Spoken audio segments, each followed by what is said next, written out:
Ladies and gentlemen, Dazza's War on Everything is back.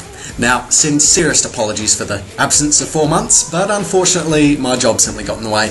So, what sort of life-sucking profession could tear me away from this sordid little hobby for so long? Well, I dig holes for a living. Now these aren't the little bucket and spade holes you used to make with your parents at the beach. No, these are the kinds of holes people put 34-storey apartment buildings in. So all those childhood hours spent getting dirty in the backyard were not wasted, because I'm now digging a 24-metre deep hole in Sydney's central business district. On completion, it will have taken nearly 6 months and seen the removal of over 20,000 cubic metres of sandstone at a cost of around $1.8 million. So having spent most of my working life over the last 6 months looking at a hole, I think it's only fair to engrace the rest of you in holes for at least the next couple of minutes.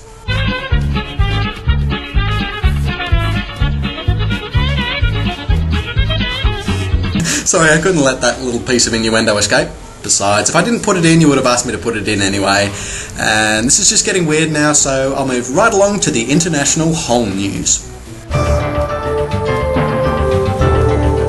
With smoking bans in effect in German bars and restaurants since January of 2008, the owners of these establishments have had to invent some novel solutions to keep the business of their pipe-puffing patrons.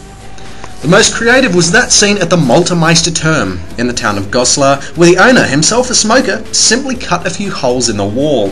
With the smoking ban in effect inside the restaurant, these holes have made it possible for patrons to eat inside and smoke outside without leaving the table. There's even a shelf on which to rest your beer. But there's much left to be desired when the act of bending over and sticking your head through a hole for a ciggy has your own hole as vulnerable as that of the soap dropper in the prison shower. To America now, where the installation of a satellite dish has gone fatally wrong.